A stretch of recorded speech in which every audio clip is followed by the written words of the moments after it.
Hi, I am in Bangalore for 2 days and first day के लिए मेरे ज़्यादा कुछ प्लान्स नहीं है, सो रेडी होके मैं निकल गई खाने की तलाश में। And I found this amazing place Kadamba cafe, जहाँ का खाना बहुत ही ज़्यादा टेस्टी था। एंड यहाँ इतनी गर्मी थी कि मेरा कोई मूड नहीं था धूप में कहीं बाहर जाने का। मैंने खाया खाना और सीधा रूम में जाके सो गई। एंड इवनिंग में अगेन मैं निकल गई रामेश्वर कैफ़े के लिए। एंड यहाँ का क्राउड देखकर आप समझ ही गए होंगे कि ये कितना फेमस है। यहाँ पर लोग स्टेज पर बैठकर खाना खा रहे थे। बट हाँ, यहाँ का सब कुछ काफ़ी हाइजीनिक था। मेरा 1 घंटे बाद नंबर आया एंड द खाना was okay for me. Bengaluru में इतनी ज़्यादा गर्मी है कि दिन में घूम ही नहीं सकते, इसलिए मुझे इवनिंग में जाना ज़्यादा कंफर्टेबल लगा।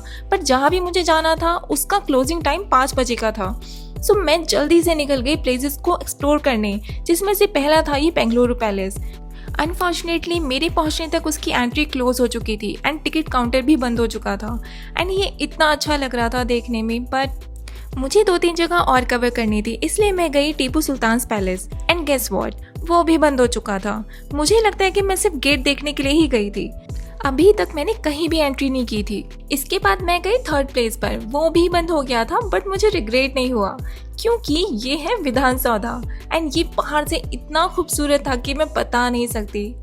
यहाँ पर इतना क्राउड था, लोग यहाँ पर रुक रुक कर इसे देख रहे थे एंड मेरा यहाँ से जाने का मन ही नहीं कर रहा था। और ये लाइटिंग्स, ओ माय गॉड, 3 घंटे कैसे बीत गए पता ही नहीं चला। उसके बाद मैं गई एशिया की सबसे बड़ी मॉल फिनिक्स मॉल में, और मुझे लगा था ये भी और मॉल जैसा ही होगा, बट आई वॉज रॉन्ग। क्या एलिवेशन था यार, मतलब आपको अगर यहाँ आना है तो आराम से 3-4 घंटे का टाइम होना चाहिए पूरा मॉल देखने के लिए। यहाँ गेमिंग, मूवीज, फूड, शॉपिंग सब कर सकते हो।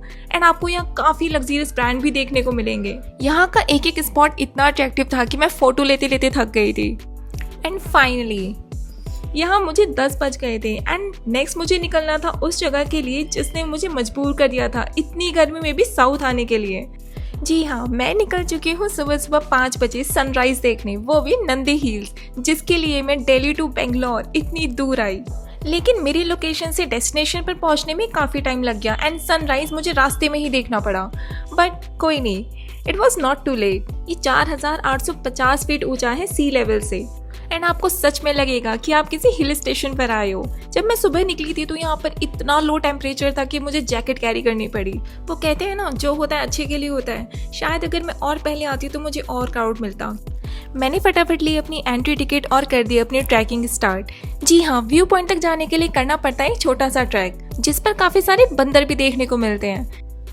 And look at this place, oh my God, I mean यही वो मोमेंट था जिसका मैंने इतना इंतज़ार किया था। टॉप से ये व्यू इतना सुंदर लग रहा था कि मैं बता नहीं सकती।